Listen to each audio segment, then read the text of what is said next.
Hi, I'm Julie Husingfeld. I work at the Santa Fe Institute with the Complexity Explorer project, and I'm here sitting with Justin Grana. We're taking a break from the tutorial videos to discuss more of the context, history, and origins of game theory. So, Justin, can you explain a little bit about how the theory and the system's set up?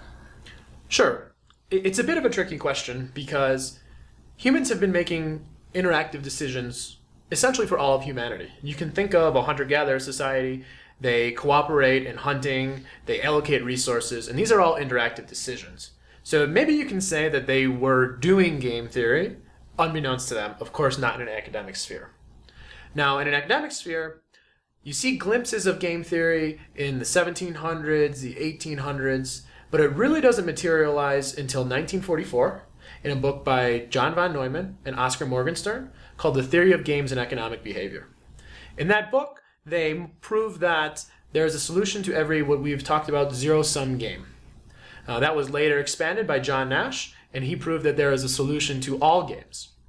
Now, this at this point was more or less just a mathematical framework, but that is the origins of how game theory began. How did game theory develop after the mathematical foundations were built? So actually in the real world, game theory was used during the Cold War. John von Neumann, of course, as we just mentioned, one of the inventors of game theory, came up with this theory called mutually assured destruction. And more or less, there's a lot of assumptions built into this model, but it says that if two parties can both destroy one another, you can think of the parties involved in the Cold War, that it is an equilibrium for neither of them to destroy, because one knows as soon as they destroy the other one, they will be destroyed back. And this was actually applied to strategic scenarios during the Cold War.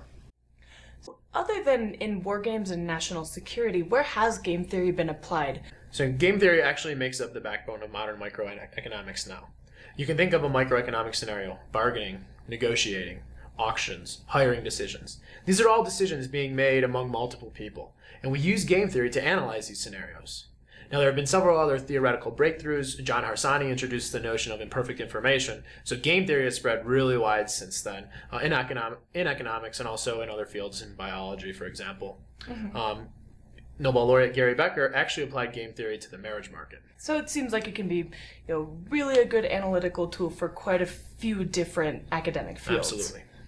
And are there any directions that game theory is being taken now, or anything, kind of new in the field? Sure. So just to be clear, game theory is still the backbone of microeconomics, but there's been several adaptations. One major adaptation is behavioral game theory. We briefly discussed this in the introductory video, but this is when we allow people not to be perfectly rational, to reason in other ways besides this perfectly all-knowing human. They make mistakes. They perform something known as iterative reasoning.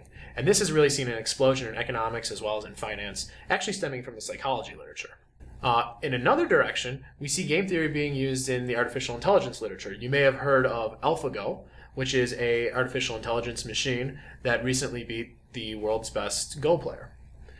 The AI that machine was running was based on game theory. Do you anticipate any other new directions in the field or any new applications of game theory in any newer science? And specifically, what science are you using to incorporate game theory? Sure. So in my work, I'm specifically investigating game theory and timing. There's the old adage, timing is everything. But what does it actually mean? And what does it actually mean when everybody thinks timing is everything?